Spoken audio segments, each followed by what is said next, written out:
برادران عزیز و بزرگوار، پیشتر ما و شما درباره فریضه الهی صحبت کرده بودیم.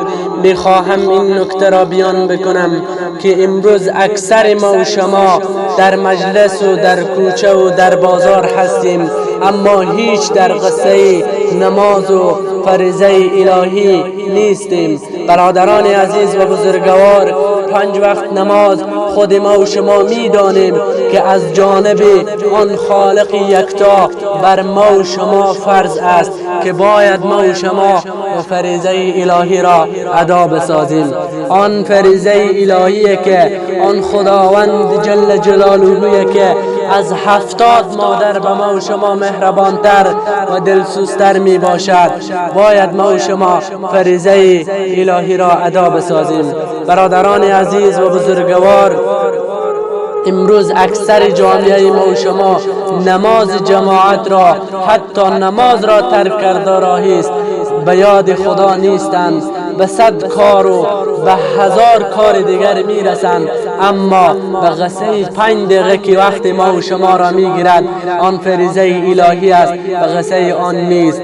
برادران عزیز، اگر از روز قیامت، اگر از فردای قیامت یاد ما و شما بیاید، ما و شما حتما فریضه الهی را ادا میسازیم. اما این است که تمام مال و دنیا قلب ما را پر کرده، محبت دنیا ما و شما را چنان شوقی کرده است که اما ما و شما به یاد نماز، به یاد فریضه الهی نیستیم.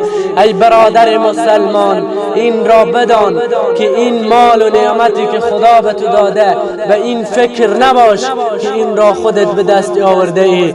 این مال و نعمت را تمام الله جل جلاله، این مال نعمت را تمام اینها را الله جل جلاله برای تو فراهم کرده که خورده رایستی، اما به فکر فریضه الهی نیستی.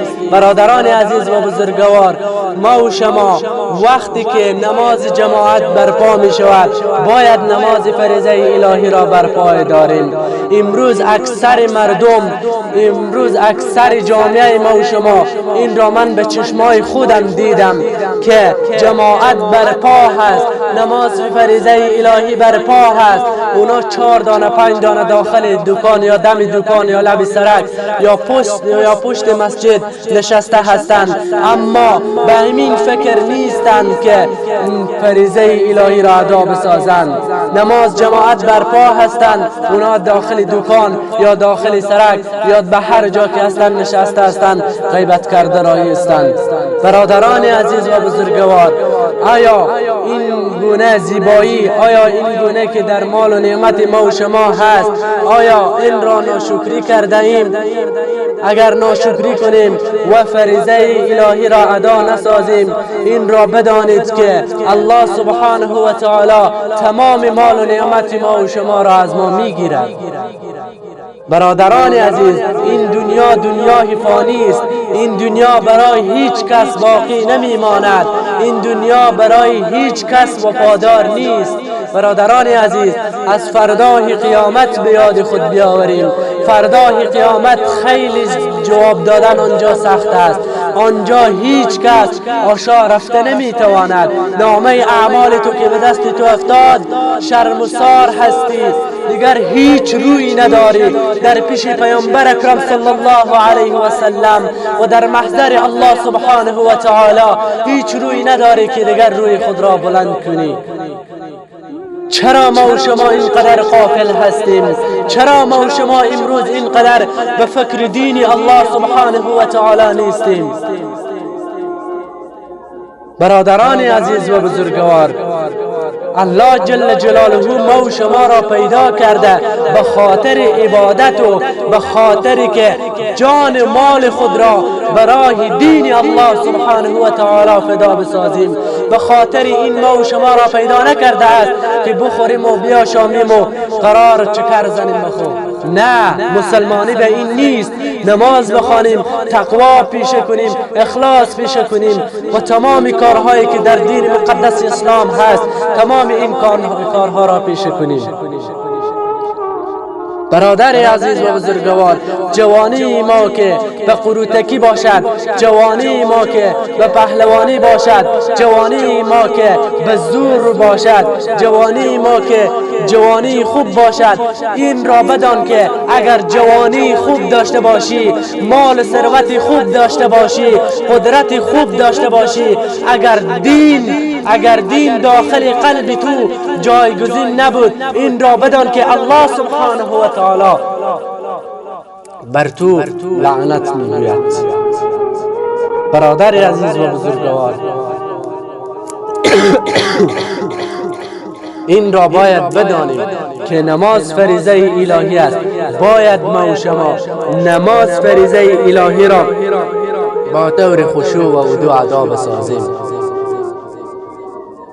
اکثر جوانان امروز به همین عمل گرفتار هستند. فریضه الهی را ادا نمی سازند، بر سر کوچه نشسته هستند. فریضه الهی را آنجا ملا امام مسجد یا خطیب مسجد می خواند، اما اونها رأی ندارند، انگار که نمازی نیست. نعوذ بالله. آیا الله جل جلاله تو را برای غیبت آفریده است؟ آیا الله جل جلاله تو را برای تهمت یک برادر مسلمان آفریده است؟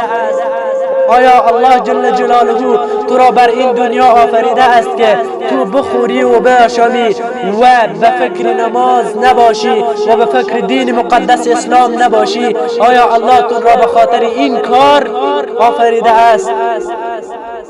نه جوان مسلمان، ما و شما در این دنیا یک چند روزی برای امتحان هستیم.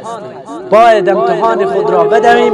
در آن دنیا اگر کامیاب بودیم، خوش به حال آن انسانی که در آخرت کامیاب باشد، و اگر انسان در آن دنیا ناکام بود، وای به حال آن جوانی که در آن دنیا ناکام باشد.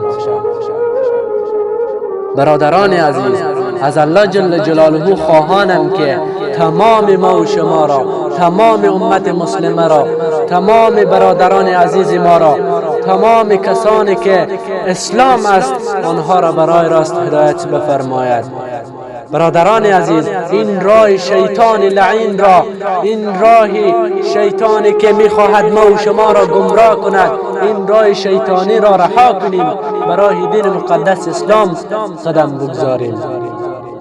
از الله جل جلاله خواهانم که تمام ما و شما را توفیق و عنایت عمل بفرماید. السلام علیکم و رحمت الله.